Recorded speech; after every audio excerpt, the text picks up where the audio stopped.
예수님을 믿는 사람들이 많이 있게 되었다라고 하는 것을 우리는 지난 시간에 살펴보았습니다. 그런 사람들을 우리는 유대인 크리스찬이라고 이야기를 하죠.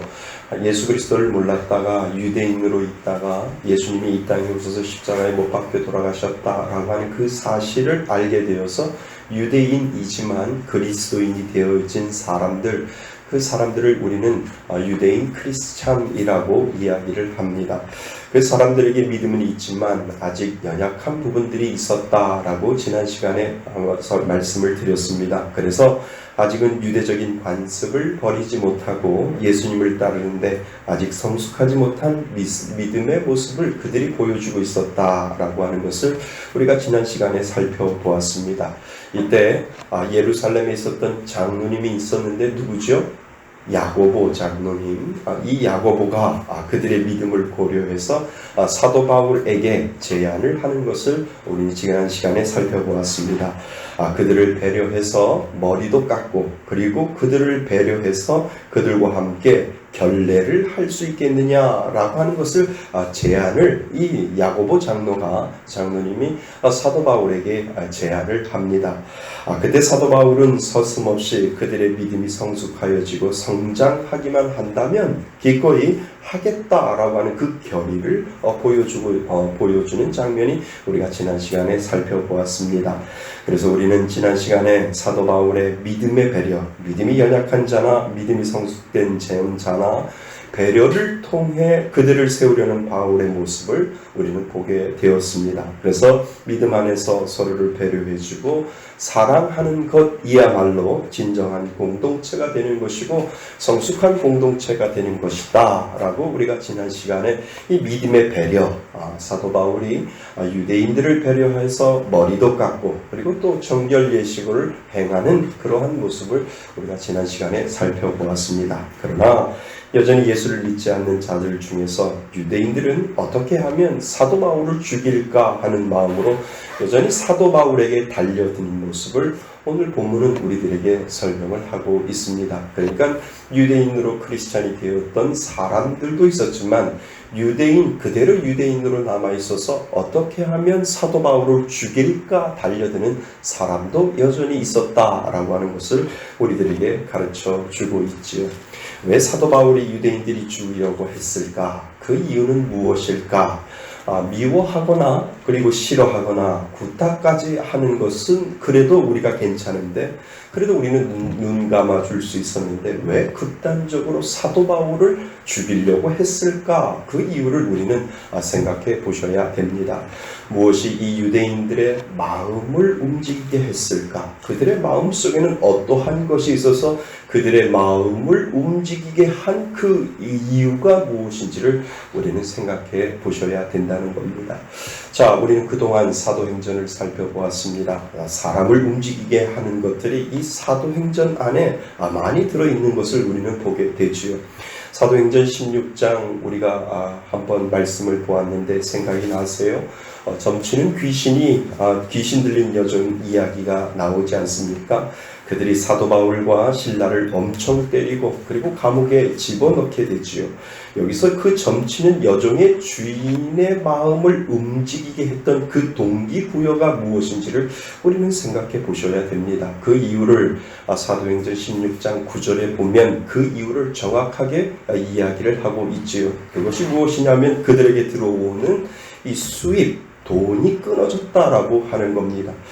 귀신 들린 여종을 통해서 점을 치게 하고 그리고 나서 그 주인이 그 점을 치는 그 귀신 들린 여종을 통해서 수입을 얻었는데 수입이 이 사도 바울 때문에 얻지 못하게 되니까 이들의 마음이 이 돈이 끊어져서 그들의 마음이 움직이게 되는 것을 우리는 살펴볼 수가 있습니다. 겉으로는 사도 바울과 신라를 고소한 내용은 다른 내용이지만 실제로 그들을 움직이게 한 것은 돈이었다. 그러니까 돈줄이 끊어지니까 그들의 마음이 움직이기 시작했다라고 하는 것을 우리는 볼 수가 있습니다.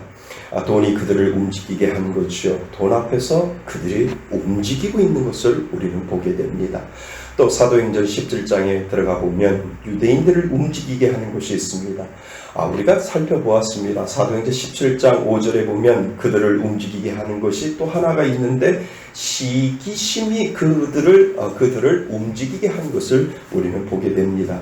그러나 유대인들은 시기하여라고 하는 이 말이 되어 있습니다. 그러니까 유대인들이 사도 바울을 시기했다. 그래서 그 시기심 때문에 그들의 마음이 움직이게, 그 시기심으로 인해서 그들의 마음이 움직이기 시작했다라고 하는 것을 우리들에게 가르쳐주고 있지요. 그동안 장인애들이 가르쳤던 모든 율법이 많은 이들에게 영향력을 행사하는 것보다 어느 날 갑자기 나타난 이 사도 바울이 나타나서 복음을 전하니까 그를 따라다니는 사람들이 더 많아졌다라고 하는 그 시기심이 그들의 마음을 움직이게 해서 사도 바울을 어떻게 하면 잡아야 하고, 사도 바울을 어떻게 하면 결박해야 하고, 사도 바울을 어떻게 하면 죽여야 할까라고 하는 그 마음이, 그 시기심으로 통해서 사도 바울을 죽이고자 하는 그 마음까지 가게 된 것을 우리는 보게 됩니다. 그러니까 시기가 사람을 움직이게 한다는 거지요. 시기는 남과 비교해서 내가 못하다라고 하는 것을 느낄 때, 나는 안 되고 상대방은 잘 될 때, 그때 시기가 발동하게 되는 것이죠. 그러니까 유대인들은 사도 바울을 시기하게 되어서 그 시기가 그들의 마음속에 가득하게 되니까 그 마음이 행동으로 옮겨지게 되는 원인을 제공해 주고 있다라고 하는 것을 우리는 보게 됩니다. 또 하나 살펴볼까요? 또 우리가 살펴보았던 19장 25절부터 보시면 에베소에서 일하는 사람이 있었습니다. 은장색, 은을 입히는, 그러니까 아데미라고 하는 그 신, 여신의 은색을 이렇게 입혀서 그것을 만들어서 부적처럼 이것을 가지고 집에 가고 있으면 가화만사성 집안이 잘 될 겁니다 라고 하는 이 아데미 신상의 은장색을 칠해서 먹고 사는 사람들이 있었다라고 하는 거지요.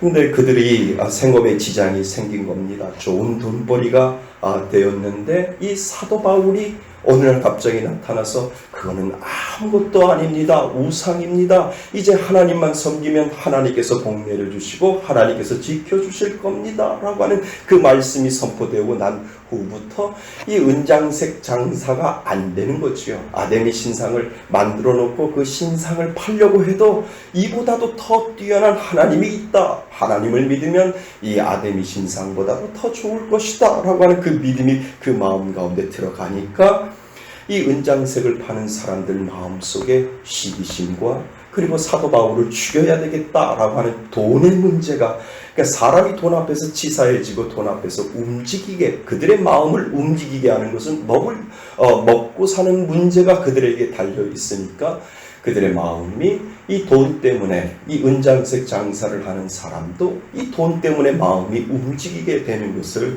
보게 됩니다. 오늘 아침에 안녕하 집사님한테 전화를 받았어요. 목사님 1층 못 쓰게 됐어요. 그렇게 전화를 받았어요. 왜요? 그랬더니 이제 건물주 목사님이 나타나는 거죠.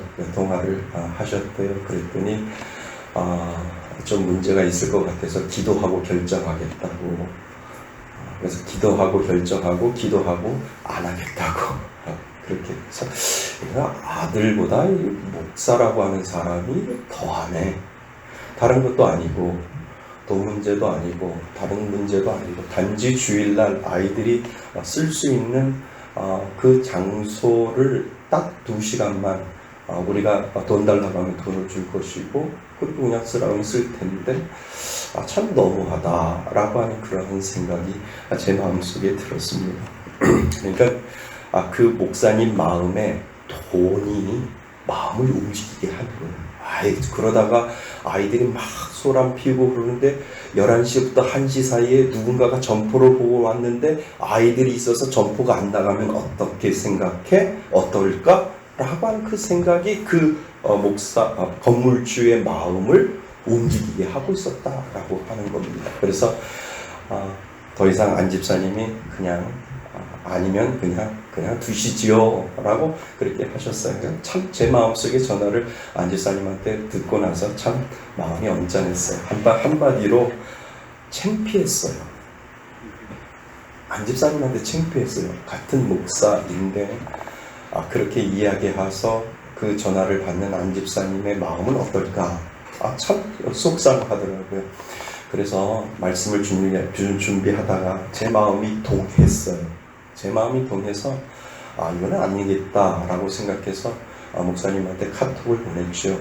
장문의 카톡을 보냈습니다. 목사님, 아이들이 쓰겠다라고 하는데 그 건물주란 말 안 했어요. 목사님이라고 했어요. 목사님, 아이들 우리 예배 공간이 적고 그리고 아이들이 마음껏 공부할 수 있고 성경 공부할 수 있는 그 장소가 필요했는데, 그리고 성도들이 그동안 기도하고 있었는데 그곳에서 11시부터 1시까지 그곳에서 우리가 어떤 거를 장식을 하려고 하는 것도 아니고 그냥 아이들이 가서 그곳에서 11시부터 1시까지 있을 수 있고 마음껏 성경 공부하고 또 아이들만 있는 것이 아니라 교사가 올라가서 그 교사의 지도하에 아이들이 잘 성경 공부할 건데, 목사님 다른 것도 아니고 주의 일을 하는 건데 2시간만, 그리고 만약에 계약이 돼서 이번 주 우리가 쓰고 나서 다음 주에 계약이 되면 우리는 그냥 자연스럽게 하나님의 뜻으로 알고 그렇게 내어드리고, 혹시 목사님 돈이 아까우면 그 2시간에 해당하는 돈을,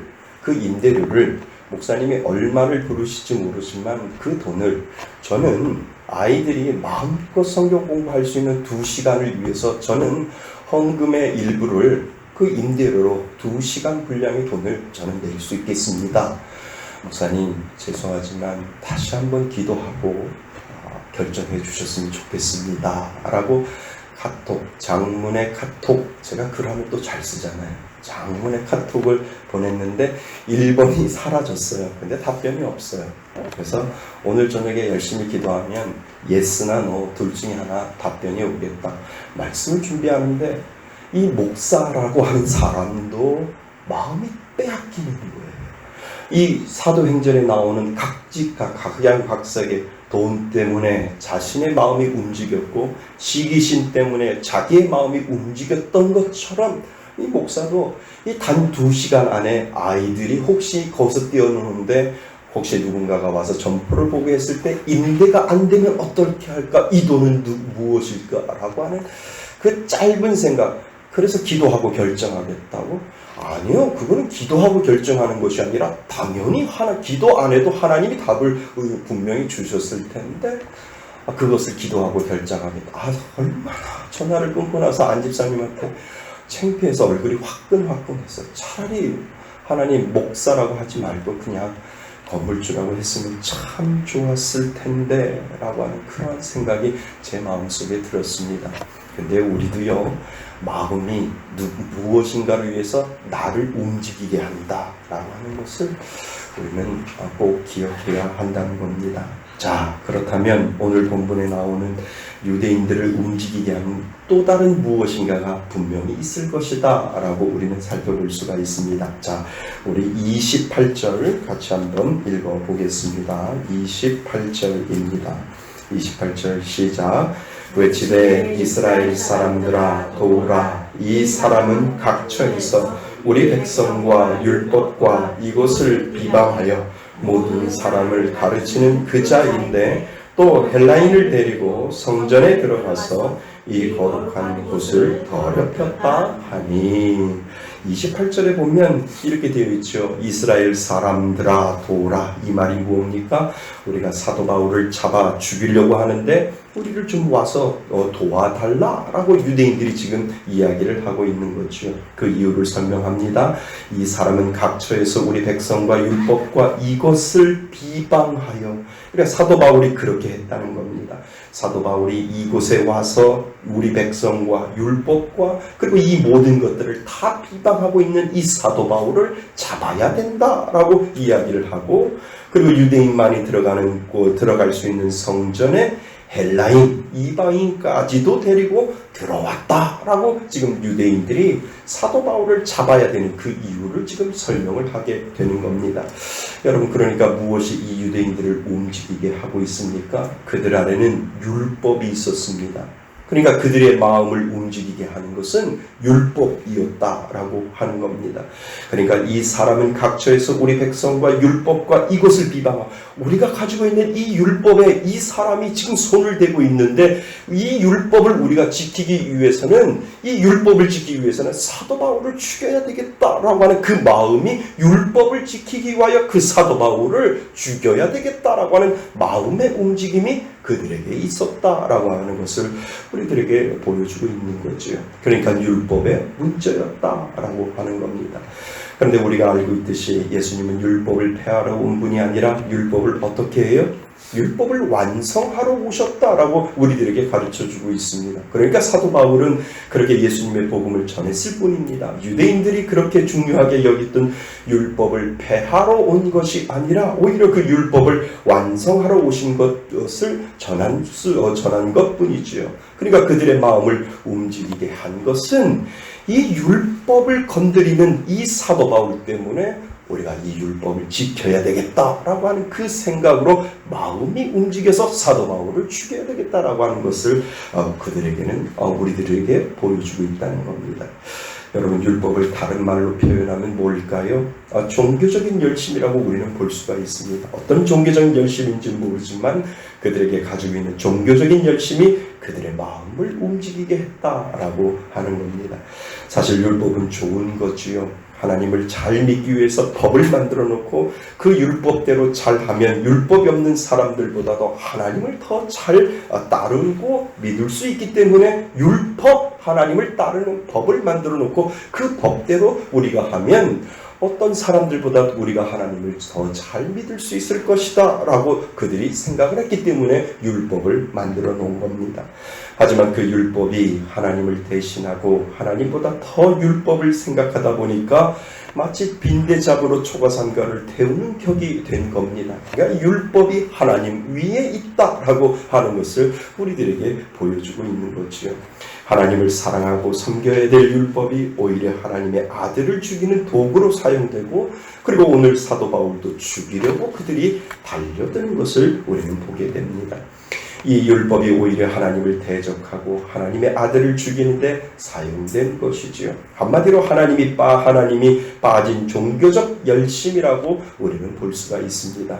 여러분, 아무리 열심이 있고 선한 것이라고 해도 그곳에 누가 빠지면은요, 하나님이 빠지면 그것은 죽은 종교가 되고 그냥 형식만 남게 되는 것을 우리는 보게 됩니다. 오늘날은 어떨까요? 오늘날도 사람을 움직이게 하는 것이 있습니다. 우리들의 믿음을 움직이게 하는 것이 있습니다. 바리새인들처럼 율법을 내세운 종교적 열심이 우리들에게도 있을 것이라는 겁니다. 오늘날도 종교적 열심만 있을 수 있다라고 하는 것을 우리들에게 가르쳐주고 있지요. 때로는 하나님이 빠진 종교적 열심이 나를 움직이게 한다는 겁니다. 살아있는 신앙이 아니라 죽어있는 종교적 열심이 나를 때로는 움직이게 한다는 거예요. 내 마음속에 있는 그것을 때로는 종교적인 열심, 하나님이 빠진 율법처럼 하나님이 빠진 그 종교적인 열심이 나의 마음을 움직이게 해서 그것을 행동으로 옮길 수 있게 만들어 놓을 수 있다라고 하는 겁니다. 이것이 신앙적인 것이 아니라 종교적이며, 그리고 더 나아가 열심히 그 안에 붙어버리면, 그러니까 하나님이 빠진 이 종교적 열심이 나를 움직이게 하면 더 큰 문제가 일어나게 된다라고 하는 것이죠. 사도 바울을 죽이려고 했던 유대인들의 종교적 열심, 사도 바울이 가는 곳마다 쫓아다니면서 그렇게 소동을 일으키고 박해를 하고 결국은 어떻게 하면 사도 바울을 죽여버릴까라고 하는 그 마음이 그들을 끝까지 붙잡고 있는 것을 우리는 보게 됩니다. 여러분, 그러나 우리가 여기서 눈여겨볼 것이 무엇일까요? 하나님이 없는 그들의 종교적 열심 앞에서 끝까지 싸우고 있는 사도 바울을 우리는 볼 수가 있다는 거죠. 사도 바울에게는 신앙적인 열심이 그 안에 있었다라고 하는 겁니다. 사도 바울에게 이 하나님을 위한 신앙적인 열심은 그들과는 반대로 그를 움직이게 했다라고 하는 거예요. 그러니까 종교적인 열심, 하나님이 빠진 종교적인 열심을 가지고 있는 자와 하나님이 함께 하시는 그 신앙적인 열심을 가지고 있는 자와 지금 부딪히고 있는 것을 우리들에게 보여주고 있다는 겁니다. 그러니까 사도 바울은 그의 신앙적인 열심이 그 안에 하나님이 있기 때문에 그 하나님 때문에 그 마음이 그 감동이 되어서 그 마음이 움직이고 있고 하나님 쪽으로 계속해서 움직이고 있는 것을 우리들에게 보여주고 있다는 거지요.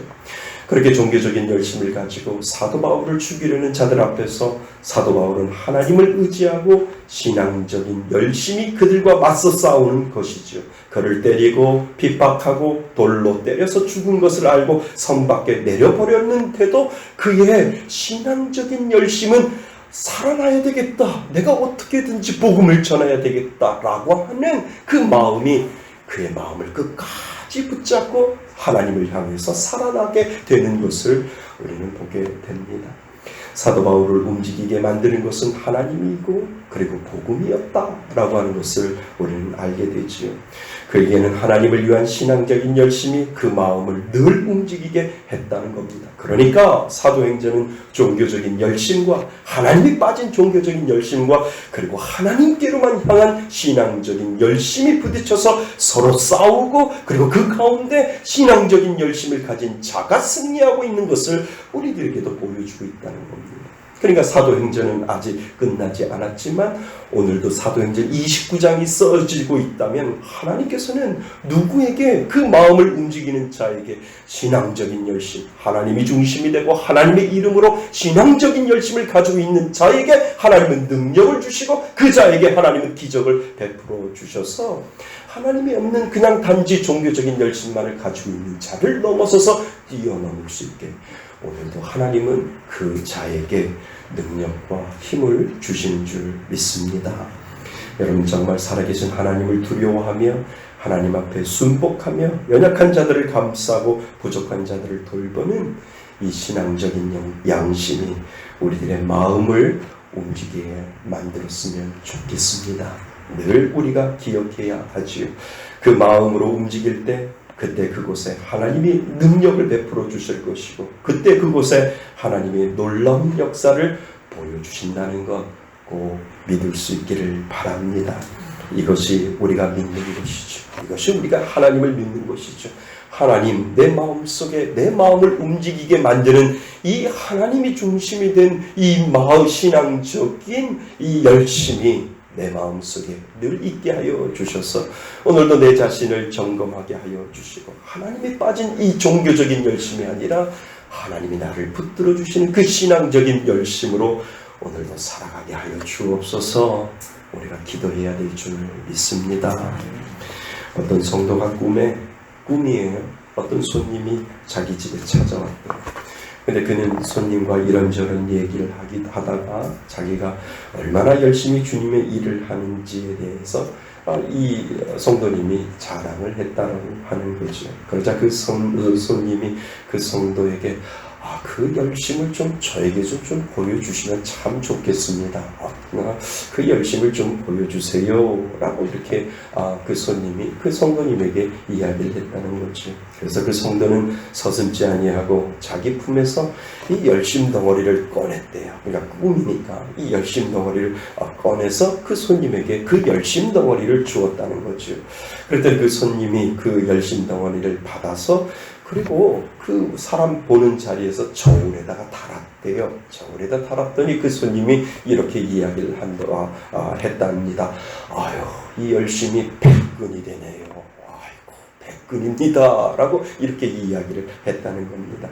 그러니까 이 성도는 내심 너무나 기뻐가지고 이야 내가 하나님을 향한 내 열심이 100근이나 되네. 와 하나님 감사합니다 라고 이렇게 고백을 했대. 그랬더니 이 손님이 잠깐만요 이 열심 덩어리를 제가 한번 분석해 볼게요.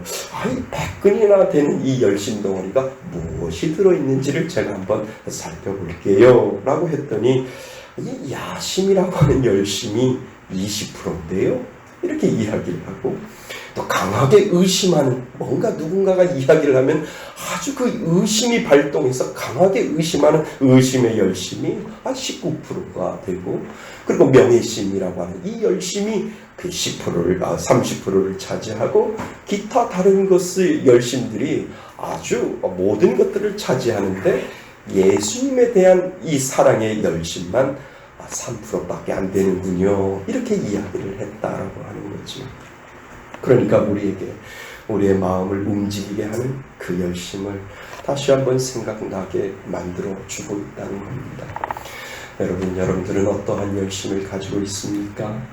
우리는 늘 종교적인 열심과 신앙적인 열심이라고 하는 그 갈림길에서 오늘도 살고 있는 거죠. 하나님, 내 안에 나를 세우지 아니하고 하나님을 세울 수 있는, 하나님이 중심이 될 수 있는 신앙적인 열심이 내 안에 있게 하여 주옵소서. 다시 한번 나를 점검하고 정경해서 하나님 앞에 온전히 신앙적인 열심을 드릴 때, 그때 기적이 나타납니다. 그때 능력이 나타납니다. 나를 가지고 있는 하나님이 빠진 종교적인 열심이 아무리 교회에 와서 내가 무엇인가를 하더라도 그것은 하나님이 빠져 있기 때문에 그 안에는 하나님의 능력이 모형적으로만 나타나는 것이고, 하나님의 기적이 그냥 우리가 알 수 있는 그러한 기적이 아니라 우리가 만들어내는 기적으로 나타날 수 있다라고 하는 것을 우리들에게 가르쳐주고 있습니다. 사랑하는 성도 여러분, 하나님은 오늘 저와 여러분들에게 물어보세요. 너는 정말 무엇에 너의 마음이 움직이느냐? 혹 그것은 종교적인 열심 아닌가? 라고 다시 한번 저와 여러분들에게 물어볼 때, 하나님, 내 마음속의 중심이 하나님이 되기를 원합니다. 이 믿음의 고백을 하나님 앞에 올려드릴 수 있기를 바랍니다. 오늘도 우리는 우리 자신을 정경할 수 있어야 됩니다. 나는 하나님이 빠진 종교적인 열심으로 신앙생활을 하고 있지는 않는지, 내 마음을 움직이게 하는 동기를 부여하게 하는 이는 하나님이신지를 우리 스스로 오늘도 늘 점검해야 될 줄 믿습니다. 그때 그곳에서 능력이 나타날 줄 믿습니다. 그것이 진짜 능력이고요, 그것이 진짜 기적이 되는 줄 믿습니다. 우리들의 열심을 온전히 하나님을 중심으로 놓고 내 마음이 하나님 때문에 움직일 수 있는 그러한 신앙인이 되게 해달라고, 오늘도 하나님 앞에 기도의 자리로 나아가실 수 있는 저와 여러분이 되시기를 주님의 이름으로 축원드립니다.